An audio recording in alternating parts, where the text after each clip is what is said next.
Noong 1980s, isang mabangis na Palestinong militante ang nagpasimuno ng sunod-sunod at karumal-dumal na pag-atake laban sa bansang Israel, kaya naging mainit siya sa mata ng Israeli Mossad.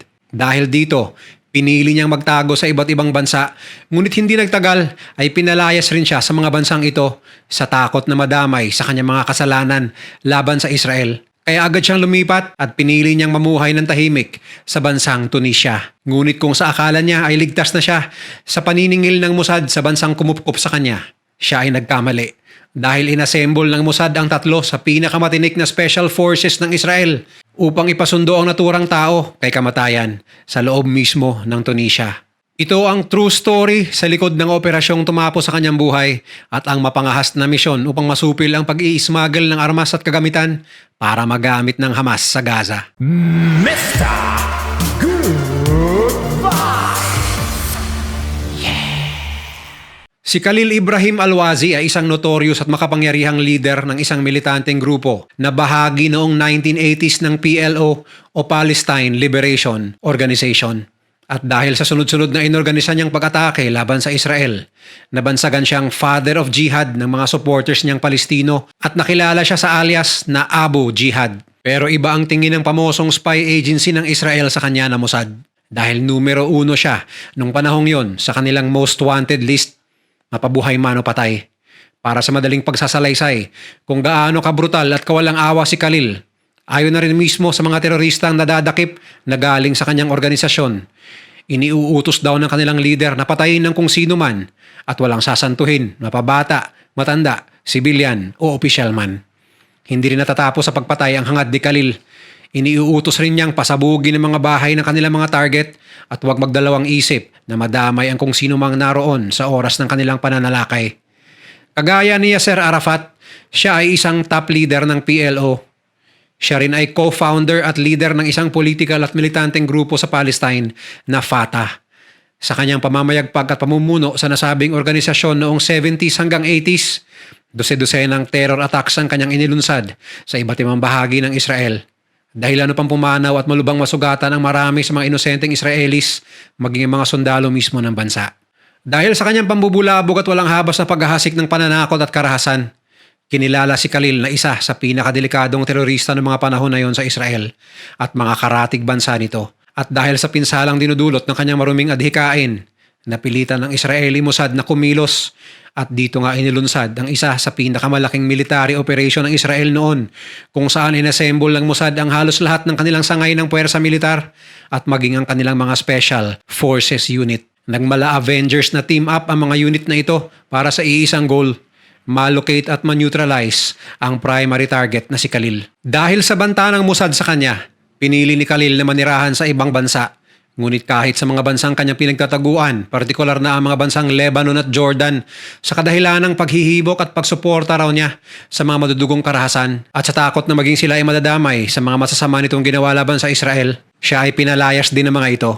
Dahil dito, kasama ang ilan sa kanyang mga katiwalang Fatah members, lumipat ang mga high-profile na miyembro ng Fatah sa Tunisia kung saan tumira ang mga ito sa mga mamahaling villas. Bagamat nasa malayong lugar na, hindi nahinto ang pagiging involved ni Abu sa kaliwat kanang terrorist attack sa bansang Israel. Ngunit ang inaakala niyang safe na hideout na malayo sa init ng mga mata ng Mossad ay isa palang trap na sinet up niya sa kanyang sarili.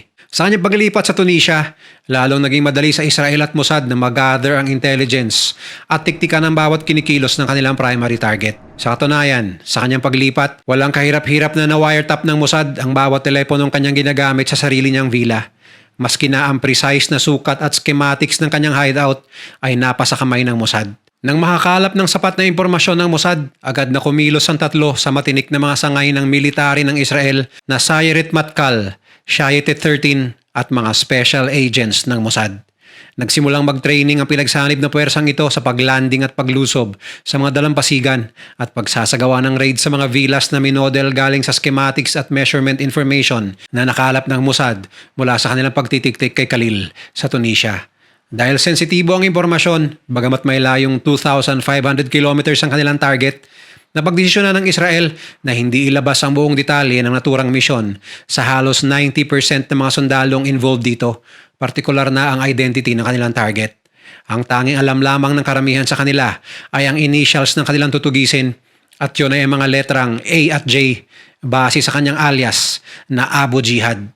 Pagsapit ng April 16, 1988, sa bisa ng kapangyarihan ng Israeli Security Cabinet sa ilalim ng liderato ng Prime Minister noon na si Yitzhak Shamir, inilunsad ang operasyon na naglalayong i-assassinate si Khalil sa kanyang villa mismo sa Tunisia. Agad na pumalaot ang naval fleet ng Israel para sa misyon na binubuo ng 5 missile boats na lula ng mga Sayeret Maktal at Shayetet 13 operators at kasama na rin ang mga highly trained na Mossad agents. Isang malaking barko din na nakadisguise bilang isang cargo ship ang kasabay na tumulak ng unit na lula ng ilang mga reserve operators at ilang helicopters upang maging standby extraction vehicles. 2 Boeing 707 planes din ang pinadala ng Israeli Air Force upang mag-assist sa intelligence gathering at electronic warfare. Sa kanilang pagdating sa Pampang, agad-agad na tahimik na pinaikutan ng mga operatiba ang villa at naghintay ng go signal mula sa HQ nila sa Israel. Ilang sandali pa, nang maibigay ang senyales na kanilang hinihintay, mabilis na nadakip ng mga operatiba ang 2 gwardyang nagpapatrolya sa perimeter ng villa. Ilang minuto lang matapos ang 1:30 ng madaling araw, ang isang bultong puwersa ng military power ng Israel ay bumulusok papasok ng villa kung saan nagtatago si Khalil.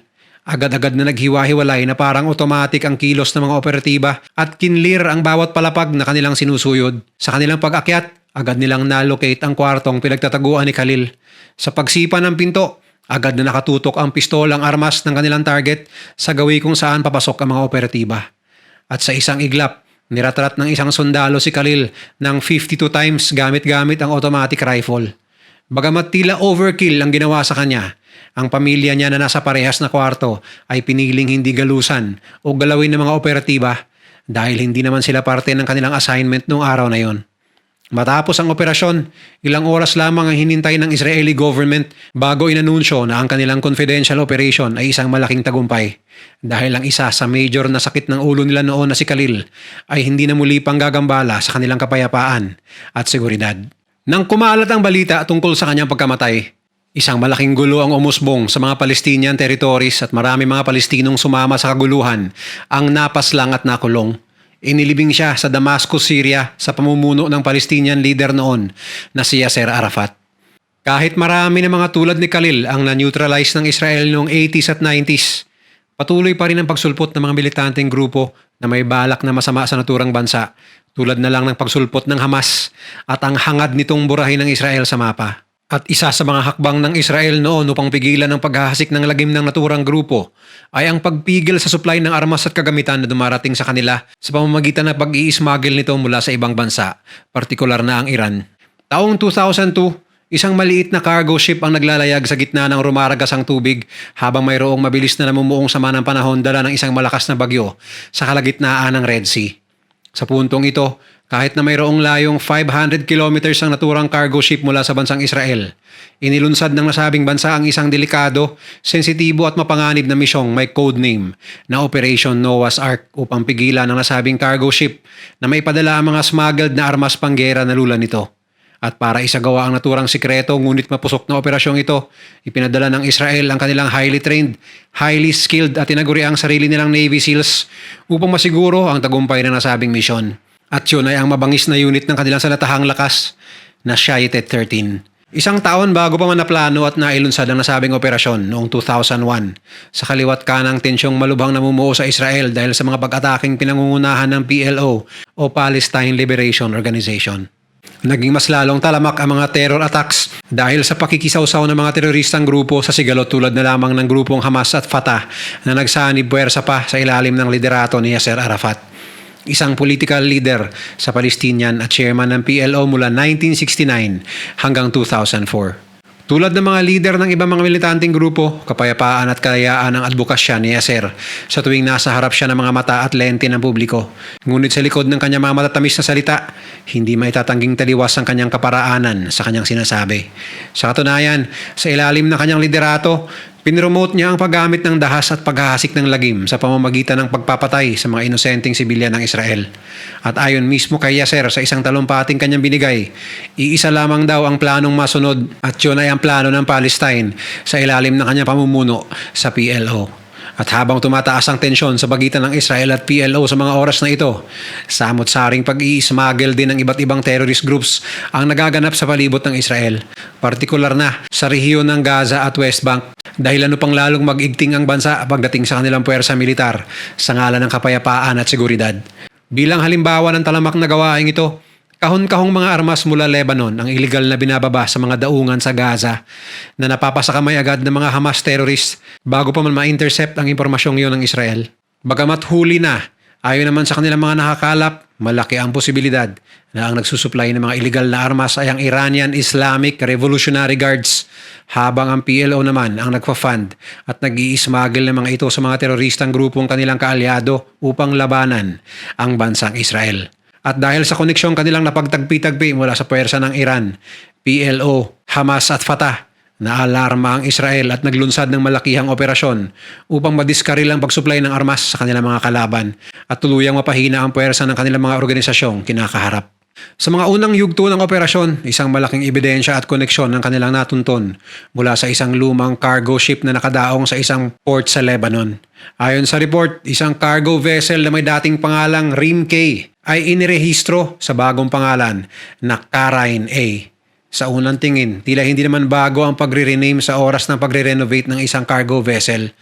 Ngunit nang tingnan ng mga dokumento, tumaas ang kilay ng mga operatiba ng Israel sa kanilang napag-alaman. Ang pagmamayari ng Karain A ay nalipat sa PLO dahil ano pang uminit sa mata ng Israel ang naturang sasakyang pandagat. Agad na kumilos ang Israeli Defense Forces o IDF upang i-track down ang paglalayag ng Karain A.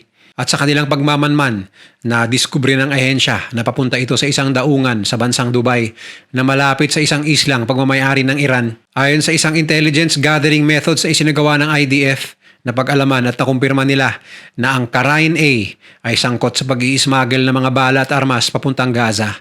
Dahil sa konkreto at solidong impormasyon na ito, agad na nagsagawa ng masusing stratehiya at pagpaplano ang IDF sa kung paano ipaparalisa ang operasyon ng naturang cargo ship na nagsusupply ng armas bago pa man mapasakamay ang naturang cargo sa kanilang mga kalaban.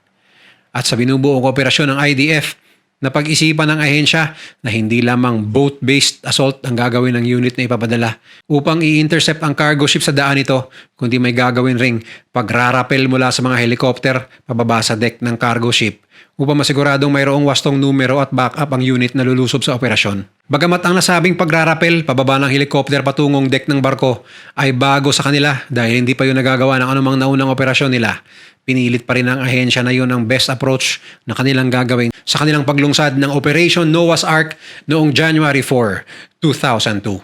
Eksaktong 3:34 ng madaling araw, inilunsad ang operasyon sa may layong 500 kilometers mula sa bansang Israel. Dalawang maliliit na speedboats lula ng mabangis na unit ng IDF na Shayetet 13 ang bumuntot sa Karain A sa di kalayuan habang binabaybay ang Red Sea patungong Suez Canal. Sa kanilang tahimik na pag-approach sa magkabilang gilid ng cargo ship, mabilis na kumilos sa mga operatiba at sumampa sa barko. Tahimik at mabilis nilang napasuko at nahuli ang dalawang gwardya na walang kamuang-muang na isa sa pinakamalakas na military power sa mundo. Ang nasa kanilang bakura na pala. Matapos ang paghuli sa dalawang lookout, mabilis at tahimik rin silang umadvance sa bridge ng barko kung saan nagbigay na rin ng signal ang unit sa kanilang mga kasamahan sa himpapawid. Ilang sandali pa, mabilis na nag-swoop in ng mga helicopter sa deck ng barko upang makapag-rappel ang mga sundalo pababa. Sa isang iglap, nasa tinatayang 45 hanggang 50 ang highly trained na sundalo mula Shayetet 13. Ang mabilis na sinwipe ang kabuuan ng Karain A. 25 sa mga ito ay galing sa dagat at mahigit 20 sa mga ito ay galing sa himpapawid. Sa pamamagitan ng element of surprise at nakakapanlulang puwersa, na-capture ang kabuuan ng Karain A nang wala man lang isang putok ng baril na narinig mula sa naturang barko. Ngunit hindi pa natatapos ang misyon sa pagpapasuko at paghinto ng smuggling operation ng Karain A. Isa rin sa primary objective ng Operation Noah's Ark ay ang paglocate at pagkumpiska ng mga illegal na armas na nakakubli sa loob mismo ng cargo vessel. Bagamat sa kanilang pagsusuri ay tumambad ang libu-libong boxes ng mga laruan at kutson, sa ilalim ng mga yon, na-allocate ng Shayetet 13 ang mga smuggled weapons at ammunitions na nagkakahalaga sa aabot sa $15 million. Ayon sa masusing pag-aaral ng IDF, sa oras daw na umabot ng mga armas na ito sa Gaza, siguradong mapapasakamay agad ito ng Hamas at tiyak na gagamitin ito laban sa kanila.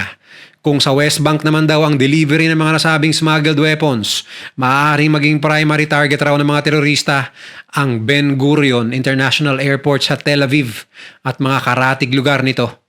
Napag-alaman din sa pag-aaral na nagkaroon ng extra stop ang Karain A sa Dubai kung saan nagdagdag ng kargo ang barko mula sa Islamic Revolutionary Guard ng Iran na plano sanang mapasakamay at ipamahagi ng mga terrorist groups ang mga armas na nakapalibot sa bansang Israel. Kaya naman tinuturing ng malaking tagumpay ng Israel ang Operation Noah's Ark sa ngalan ng intelligence gathering dahil sa pagsupil nito sa ugnayan na si Yasser Arafat, Iran at mga terrorist organizations.